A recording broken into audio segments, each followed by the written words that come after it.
ये बहुत बड़ा हादसा हो सकता था अगर वो किसी के हाथ लग जाते, क्योंकि जिस प्रकार यहाँ पर नशा पसरा हुआ है, यहाँ पर हालात बिल्कुल सामान्य नहीं है। मैं प्रशंसा करूँगा जो हमारे पूर्व चेयरमैन हैं दीपक जी, इनकी प्रशंसा करूँगा विजयपुर पुलिस की, जिन्होंने रात को दीपक जी की बात सुनी और फिर कॉल किया इनकी फैमिली को और उनकी फैमिली यहाँ पर पहुँची। ये काफ़ी ज़्यादा पेमेंट है और आजकल के ज़माने में 80,000 लेके जाना बहुत रिस्की रहता है।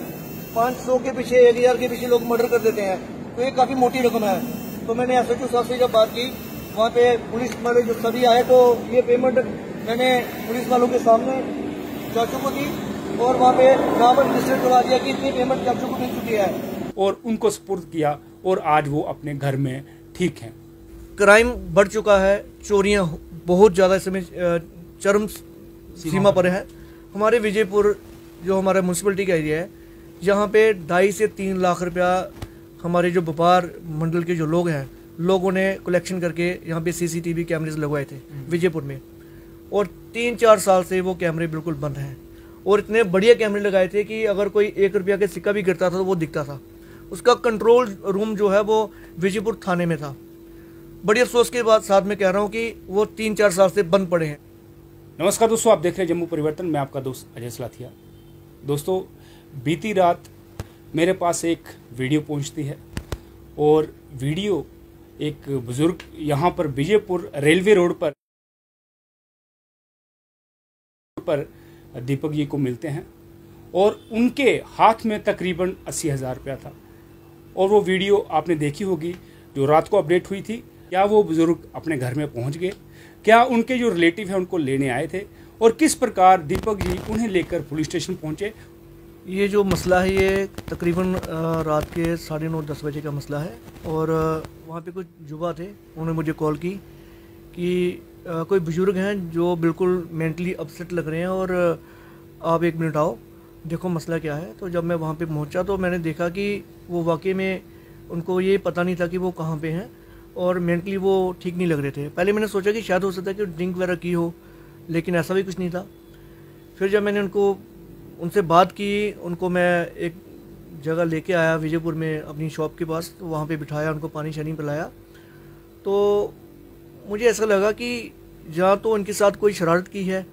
और जब मैंने पूछा कि आप कहाँ गए थे, कहाँ से आए हो, तो पहले बोलते कि मैं जम्मू से वृंदावन जा रहा था।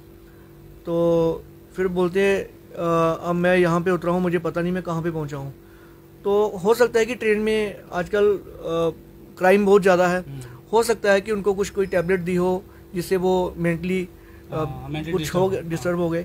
तो वो पेमेंट ऐसे करके निकालते हैं और मुझे कहते हैं कि आप अपने पास रख लो, ये ले लो। तो तकरीबन जब मैंने देखा कि वो 50,000 की वो मुझे पेमेंट लग रही थी, वो काफ़ी ज़्यादा रकम थी, तो मैंने बोला चाचू आप इसको पॉकेट में डालो। फिर मैंने अपने भाई बंधु जो मेरे हैं मीडिया वाले, मैंने उनको भी कॉल की। मैंने उनको भी बोला कि ये इनका नाम था कुछ नड वाली साइड के थे, दोड़ा गांव के। तो मैंने इनसे इनका नाम पूछा, तो फिर मैंने कुछ मीडिया पर्सन्स की हेल्प ली। तो मैंने कोशिश की कि मैं उनके घर तक पहुंचूं, क्योंकि उनके पास ना तो कोई आधार कार्ड था, ना कोई फ़ोन था, कुछ नहीं था उनके पास, और बिल्कुल ब्लैंक थे वो। उनको मेंटली अपना क्लियर नहीं, कुछ भी याद नहीं था, नंबर वगैरह कुछ भी याद नहीं था। वहाँ पे फिर मैंने उनसे मैंने बात की, इनके घर वालों से। मैंने कहा कि ऐसे ऐसे आपके कोई रिलेटिव है, जो भी है, आप इनको लेने आओ विजयपुर में, तो इनके पास पेमेंट भी है, तो प्लीज़ आप आ जाओ। तो अगर आप नहीं आ सकते हो तो हम गाड़ी लेकर के आपके घर आते हैं। तो उन्होंने बोला कि हमारे पास गाड़ी है, हम आते हैं। फिर जब मैंने उनको बोल दिया आने के लिए, फिर मैंने सोचा क्यों ना ये हम विजयपुर पुलिस स्टेशन में इनको SHO साहब को बताएं। तो फिर मैं इनको थाने में लेके गया। वहाँ पे जब मैं लेके जाता हूँ तो SHO साहब को बुलाया मैंने। फिर मैंने बोला कि चाचू आप अपनी पॉकेट में जितनी भी पेमेंट है उसको निकालो। तो जब वो पेमेंट निकाली उन्होंने, तो 80,000 83,000 के करीब उनके पास पेमेंट थी।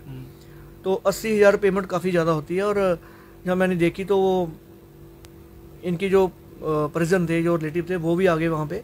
तो फिर मैंने पहले जो चाचू थे, बुजुर्ग जो थे, और मैंने उनको बोला कि आप इनको पहचानते हो? हाँ मैं पहचानता हूँ, ये मेरे भाई का बेटा है। तो फिर मैंने पुलिस जो हमारे SHO साहब हैं उनको बोला कि आप पहले क्लियर कर लो कि ये जो आए हैं ये इन्हीं के रिलेटिव हैं। ऐसा ना हो कि हम किसी गलत बंदे के हाथ में इनको दे दें और कुछ गलत हो जाए। तो बाद में पूरी हमने डिटेल में लिख करके सारा कुछ, तो जो पेमेंट थी वो उनके रिलेटिव को दी और साथ में चाचू को। अच्छा दीपक जी, हमें ये भी बताएं, ये पता लग पाया कि आखिरकार वो व्यक्ति था 80,000 रुपया लेके कैसे निकला था और उसके पास इतना पैसा कहाँ से आया था? हाँ, ये भी मेरे दिमाग में प्रश्न चिन्ह था कि इतनी पेमेंट लेकर के कहाँ पे जा रहे थे, पैसे आए कहाँ पे उनके पास। एज ए कंडीशन अगर उनकी देखनी हो तो 80,000 मुझे ये भी लग रहा था कि काफ़ी ज़्यादा पेमेंट है, ये कहाँ से लेके आए। तो मैंने जब उनके फैमिली वालों से पूछा तो उन्होंने बोला कि उन्होंने कोई प्रॉपर्टी बेची है तो कोई पेमेंट इनको मिली है, तो वो पेमेंट ले करके ये वृंदावन वाली साइड जा रहे थे दर्शन के लिए। ये सुनने में मुझे जो आया, उन्होंने उनके रिलेटिव ने बताया कि ये कोई प्रॉपर्टी थी इनके पास, कोई रोड के किनारे कुछ लैंड थी, वो उन्होंने सेल की और ये दर्शन के लिए जा रहे थे, वृंदावन के लिए जा रहे थे। नर सेवा नारायण सेवा। मैं तो यही कहता हूँ मीडिया के माध्यम से कि अगर कोई ऐसा केस मिलता है आप लोगों को घबराएं मत, पुलिस को इन्फॉर्म करें, मीडिया बंधु हैं उनको इन्फॉर्म करें। और मतलब कि मंदिर आप जाते हो, चाहे आप माथा टेकते हो, माथा टेकना चाहिए, मैं समझता हूँ इस बात को, लेकिन ये जो सेवा है ये लोगों को करनी चाहिए। खासकर वो बुजुर्ग इंसान था, हो सकता था कि अगर ये किसी और को पता चलती ये बात तो उनकी जान को भी खतरा था। मसला ये 80,000 का नहीं कि 80,000 थे तो पैसे उनको मिल गए। सबसे बड़ी बात है कि उनकी लाइफ सेफ है, ये एक बहुत बड़ी बात है। न्यूज़ है जम्मू परिवर्तन में एक मैसेज जो है वो एडमिनिस्ट्रेशन को देना चाहता हूँ। क्राइम बढ़ चुका है, चोरियाँ बहुत ज़्यादा इस समय चरम सीमा पर है। और मैसेज ये है कि हमारे विजयपुर जो हमारा म्यूनसिपलिटी का एरिया है, यहाँ पे 2.5 से 3 लाख रुपया हमारे जो व्यापार मंडल के जो लोग हैं, लोगों ने कलेक्शन करके यहाँ पे CCTV कैमरेज लगवाए थे विजयपुर में, और 3-4 साल से वो कैमरे बिल्कुल बंद हैं। और इतने बढ़िया कैमरे लगाए थे कि अगर कोई 1 रुपया का सिक्का भी गिरता था तो वो दिखता था। तो मैं मीडिया के माध्यम से DC मैडम जो हमारी इस समय हैं मौके के, उन तक ये मैसेज देना चाहता हूँ कि जो कैमरे इंस्टॉल करवाए थे हमने विजयपुर में, एक तो उनको प्रॉपर इंस्टॉल किए जाए, क्योंकि सारे के सारे कैमरे बंद हैं। उसका कंट्रोल रूम जो है वो विजयपुर थाने में था। बड़ी अफसोस के बाद साथ में कह रहा हूँ कि वो 3-4 साल से बंद पड़े हैं।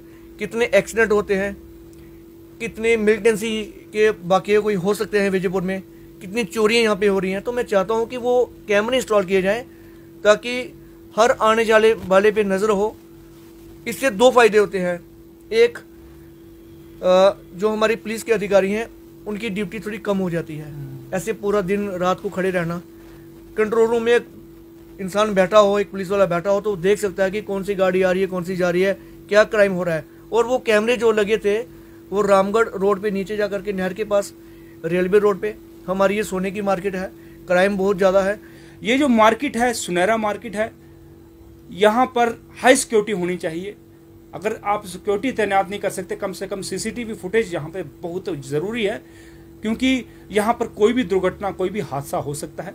और आपको ये बता दूं कि ये मार्ग आगे सीधे रेलवे स्टेशन की तरफ निकलता है, इसलिए ये मार्ग और भी ज़्यादा ज़रूरी है, क्योंकि रेलवे रोड के किनारे बिल्कुल अगर ये मार्ग है और सुनहरा कॉलोनी है, और यहाँ पर ट्रेन से कोई भी इंसान यहाँ पे उतरता है और यहाँ पे कोई कार्रवाई करके फिर निकल जाता है।